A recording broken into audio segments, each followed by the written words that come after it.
Your awesome power and glory and beauty. It's good to be here at this time and to share what I know with you guys. But the essence of this group is not about me sharing generally what I know, it's specifically what I know about motherhood and, well, majorly motherhood. We're going to focus on praying for our children and our husbands. Now, let me backtrack a bit and then tell you how I started my own journey. June 13th, I can't forget because that was my birthday. June 13th, 2017, I went to my spiritual father to pray for me like I've always done since I had always done since I met him. I still do that. And immediately I stepped into the door, he was excited to see me. Then the next thing he said was, God told me to teach you how to conceive.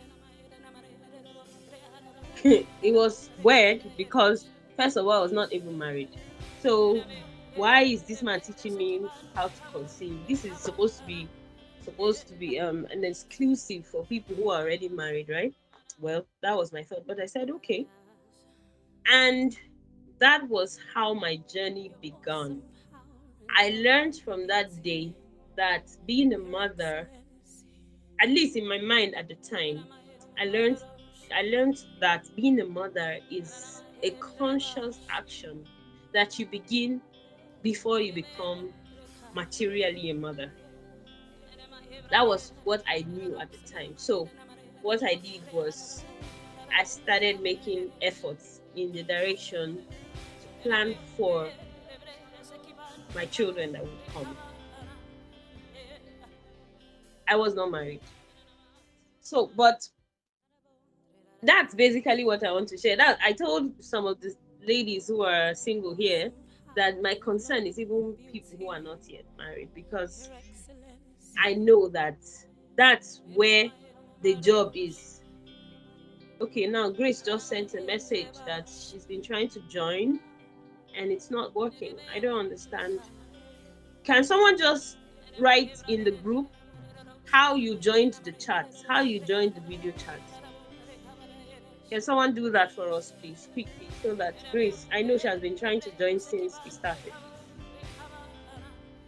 So just type in the group chat here on Telegram how you joined. Your awesome power and glory and beauty. Your excellency. So our focus is praying for our children and our husbands. So now let me give you another experience I had. My friend Judith Johnson, Auntie Comfort knows her very well. After I got married, we started a prayer. I used to go to her house to pray, or she would come to mine. We were living quite a distance apart from each other, but we found a way to do that because we felt we needed to do that. So we started praying. She wasn't married, and then we started praying, and then she got married last year. Yes, I think last year. And she told me when she met her husband before they got married that her husband is a depiction of what we had spoken when we were praying. Okay, what I had spoken. Because what we're doing was I'll pray for her, then she would pray for me. So her husband was a picture of what I had spoken to her or spoken concerning her. So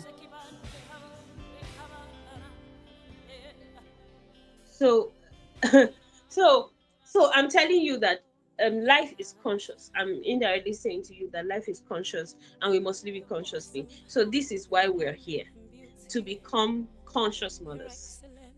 People ask me how come about Ikan, my first daughter, my firstborn, Light. Many people know her as Light.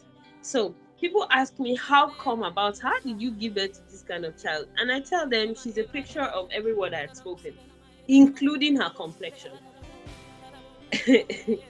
And it sounds as if I'm just talking, but that's it. That's my reality. That's my experience. My children are a picture of what I learned and spoke over them.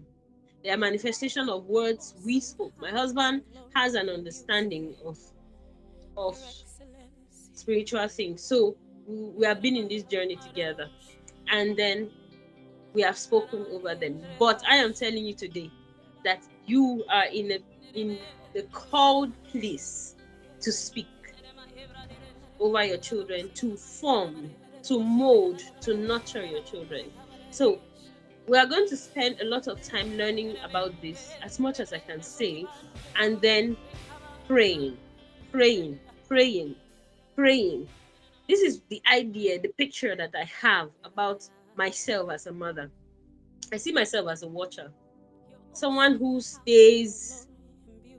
A watcher is a person. Cast your mind back to the Old Testament days. The excuse me, sorry, I'm having a cold. The Old Testament days where you have watchers. Okay, if you watch movies, you watch epic movies where which example do I want to give now? Well, epic movies, that's war movies where you have some where war movies from the past where there's a watcher in at the top of the wall, because usually in those days they build cities surrounded by walls. Think about the walls of Jericho. Now there were watchers that stood at the wall and that stood by the wall and then watched what was going on, everything that was going on in the outside, and then made announcements, blew trumpets to alert the people that were. Uh, Give me a minute, please. Please, what's going on?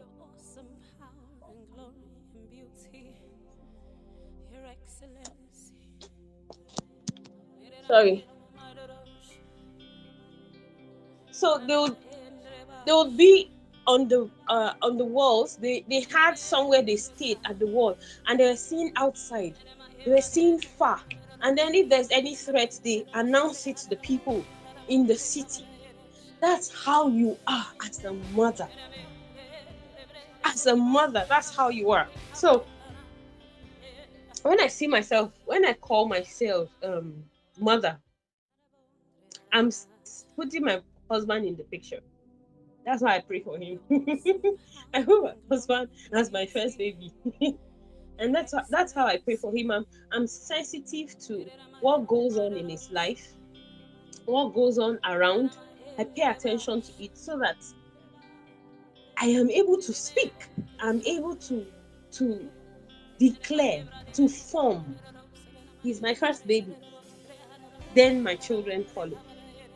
Or well, there's no segregation. There's no segregation. They're all my babies. So this is who we are: watchers, formers, nurturers. Everything that you want your child to be, you can create from now. Oh my God. This is, you can create from now as a mother already. It's not late. It's not late. At least for those of us that I know that are mothers already here, it's not late. Then those of you who are not mothers, this is the perfect time to start forming those children that you want. There are so many things we are going to share. God gave us womb as the first connection and bond that we have with the life that he's giving us to nurture. The fact that you are the one that feeds the child when the child is in the womb, you are the one who the child lives. It's because you are alive. That's why the child is alive. It tells you that you have a hand in the formation and the nurturing of the child, even when the child comes out. The fact that you're the one that breastfeeds the child, whether you breastfeed or not, like in my case, my children do not agree to suck, but you have a role. You have, I want to say, powers. There are reasons. We have responsibilities. We have powers. Powers. I want to say it like that because that's how it feels. I feel like I have a superpower because I'm a mother. Oh, just because I am a mother, I have superpowers instinctively. First of all, they are instinctive. That's why it is easier for you as a woman to see a child in distress or who needs help, and you would notice it before a man would. It's first of all instinctive. Then you now personalize or specifically streamline to the child that you give birth to. See the kind of power that you have to form, to create. I want to share, I like to share using personal examples because how else do I tell you this thing if I don't tell you my experiences? That's how it feels. Okay, so please let me pause now and just ask you guys if you are with me so far. Yes, we are. Yes, yes, you. Okay, so I don't know if we're making sense of what I'm saying. Are you making sense of what I'm saying? A lot of sense. A Yes, whole lot yes, of yes. Okay, so henceforth, I want you to see yourself as, I don't know, I'm trying to run away from the word nurturer, but the picture that I used to create the design for this group is deliberate. A picture of a woman holding a plant in her hand. And then the plant is alive. And the plant, the soil that the plant is connected to is in her palms. And the plant is alive. That is your role as a woman. That's your role to your children. You form them. So okay, Grace is trying to join, but she sent me a message. That's one of the things that's just one person's message. She sent me a message. She said she wants to know the books I read. I don't necessarily read books on parenting. I just learned something that I want to share that have helped, that have worked with my children. First of all, we are I am deliberate.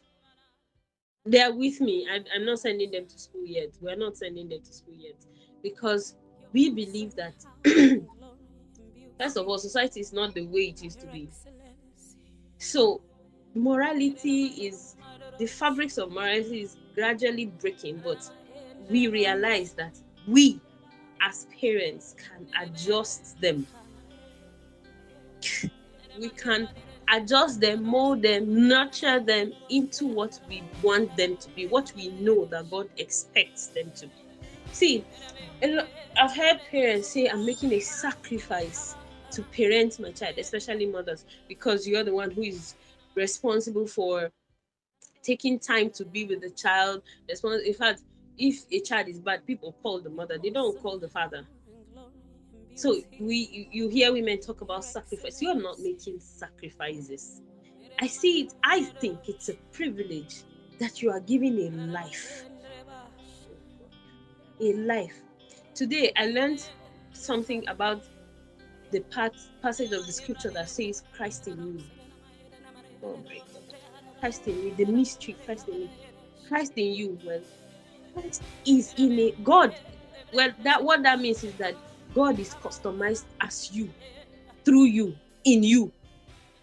So God is giving you a life that is customized as Him, through Him, in Him, for Him, to nurture. What an honor. That's how I look at it. What an honor, what a privilege. That I don't joke with. I don't think like I used to think that life was passing me by because I had to spend time molding my children. But oh my God, what an honor it is that I am seeing manifestation of the the words that I've spoken before. I used to hold my womb and say and declare things. I used to hold my stomach, not womb. I don't know where the womb is. I'm not a scientist. I used to hold my stomach, my belly, and declare over my child before I got married. And today I am seeing pictures. I'm seeing. We call my daughter light, not because we're saying light of God. She's going to shine. We see her as light in a form. We call God light. God is light. People give the synonym, like if you want to say God is powerful, God is power, God is glorious. You say God is light. That's what we see. That's what we call our daughter, light in a form. Light materialized as a person. God materialized as a person. The name was not even given just like that. We just thought of name. We prayed and received the name, both of us. My son, the same thing. We prayed, we received his name. The day that my husband came home, we had been praying, we had been saying, what would our son be called? What would our son be called?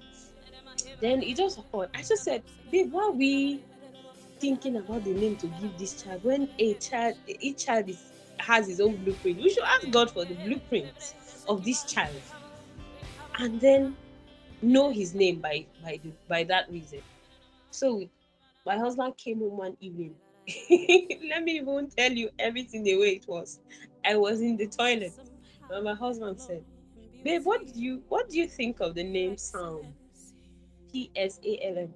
See, the baby in my womb moved, responded to his name.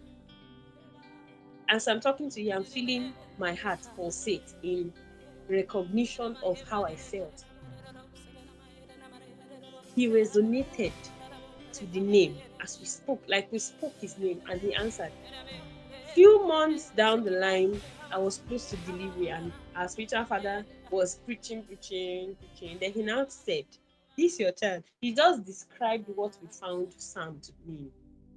And we just knew that we were right with the naming of our child before he was named. We always name our children before they are born, and then we call them as we see them. Welcome light, welcome sound, and that's the name. We don't do naming ceremony. We don't believe in that, because we have seen this child. So why are you calling the child baby? Before then you now designate a name. When people believe in what they believe, we don't believe that way. There's a depth and a life to realizing these things and putting them into manifestation and putting them into practice. More like, I'm so excited. I hope I'm not talking too much, but I'm basically giving us a background to why we are here. We're going to spend a lot of time praying, but I don't want us to pray, just pray. I want us to know how we are praying. Knowledge should drive prayer. Knowledge should drive how we declare things. That's how come it will have meaning and effect. So that's why I'm talking. I hope I'm not talking too much. I hope you are getting something from what I'm saying. Please, I'd like a response.